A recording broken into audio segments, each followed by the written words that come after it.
and more about the textile side of things, because last semester, is it semester or the semester before that, I took another class with Laura, which kind of also explored textile making, like textile art making, but making it more functional. So I wanted to explore more of that. So this semester, what I wanted to do for my book was do a weaving piece and then put the book in it, and that eventually use the book to for other art pieces that I'll be making. The main part of the piece is this weaving, which I did with one of these looms, the Cricut loom. The weaving mostly was heavily inspired, especially the patterns, heavily inspired by a class Laura taught us on color philosophy, which looked mostly into what Joseph Albers was doing. We kind of played a lot with these colored papers, mixing different colors to kind of come up with the new forms and new ways of interacting with the color. And I was very fascinated by that. So while I was weaving, I had like a whole bag of different colors. So I would like try to play with them, see what I can come up with, and this is basically what I was able to come. I'll open this up. I was able to like achieve with the experimentation, and I feel like maybe yeah, I feel like I'm very proud of what I did, since this is the first time I was weaving.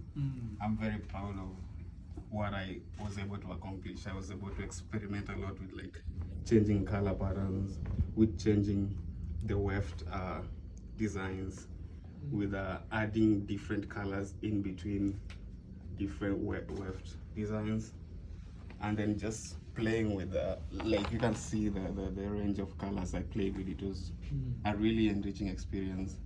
I feel like I got to understand way more about how to mix different colors, especially like towards the end. I enjoyed this part and this part so much because this was because I was starting out and it came out really well, and this was because I was mixing so many different colors. Like at this point I had this weave, the gray one, and the purplish one going, so it was like 4 or 5 waves going on. So it's just playing with the colors and the yellows, and then towards the end I added another bright orange color, which came out even better. So I guess this was the main part of my book, and I feel like I achieved the goal of experimenting to inspire creation. And I was hoping by doing that I can now use the book. Like I can always, when I go to use the book, I have like more of like a reference point per se, because normally when I use a normal notebook, I'm not drawn so much into the book itself, but into the work I'm doing on the book. But this, I feel like what I was going for was, when I'm going to work on whatever I'm working on, it's kind of adding on to the book. Like the whole thing becomes, if I eventually fill up these pages, it becomes its own single finished piece, but still has like individual pieces in that became new things. If I make a dress, it's a whole new thing, but it's still part of this one piece that started here. And I'm guessing that was my main goal for the book. We also did a little bit of beading, and I explored, I was trying to experiment where to put this within the book so that it kind of follows through, because it was also another very enlightening class. I really enjoyed that class also. But yesterday with Laura, she suggested adding it here, and I really like it because it becomes part of the sections of the book. Yeah, that's for the weaving and the beads. For the books themselves, I wanted to sectionalize the parts of the book that I wanna be working on. I wanted a specific part that I can like do research on and like really work on like the writings and stuff. And then this part, I installed 2 of these as more of once I'm done with like the designs I'm working on, this is like the documentation part of it. I take a picture, paste it here or something, and this is where like I can use to show the works that are within the other parts of the book. and I have 2 of those. Originally, I wanted to have like 4 because I wanted the book to be 2 different sides of it. I wanted to do a side that is just textile exploration, like doing clothes, doing weaving, doing stuff, and then this other side be other art practices. But I eventually went with just 2 of them. And then these 2 sections are the sketching sections, where I'll be doing a lot of the sketches for the pieces that I'll be working on the other sides. And then the last side of the book is the block prints. Laura had suggested I add something to because previously the sections were just the white spaces. Laura suggested I add something to the top to kind of elevate each part of the book.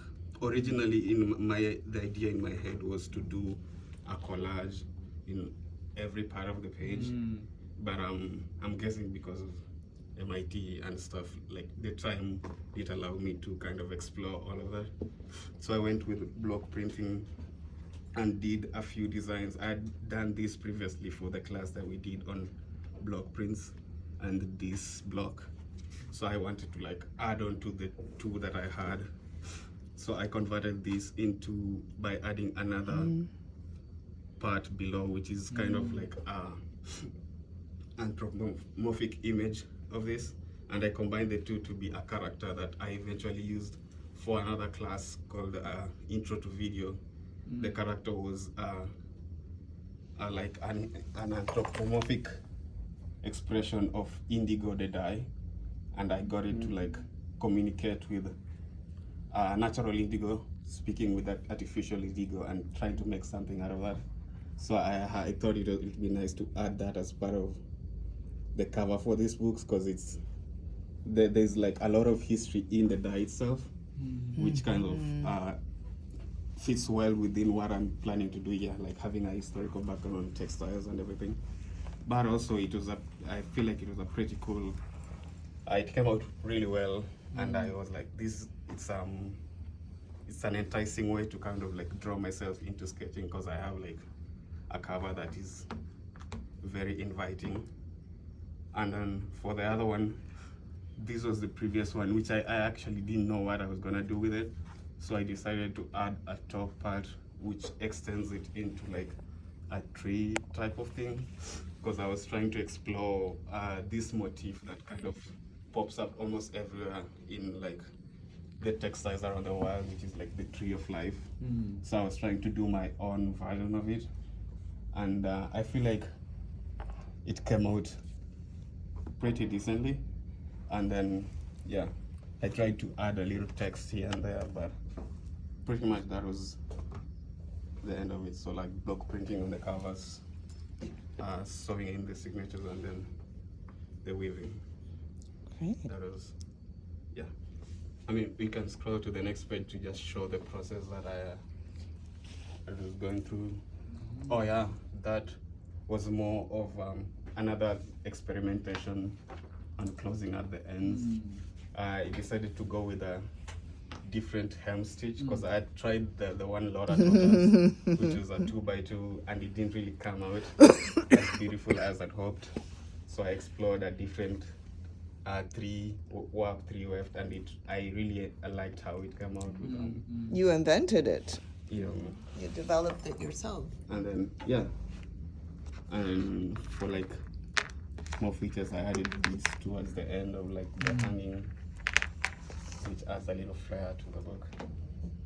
And yeah, the best thing I like about this book is that it doesn't really have like an end and a beginning. I can always open from this side and do my work on that, or I can open from this side and do my work on this and the end. So it's more of like a book that works both ways, and it's really beautiful in my opinion. Thank you. Yeah, and that is my project. Thank you. Are there more pages there? No. That's it. Thank you.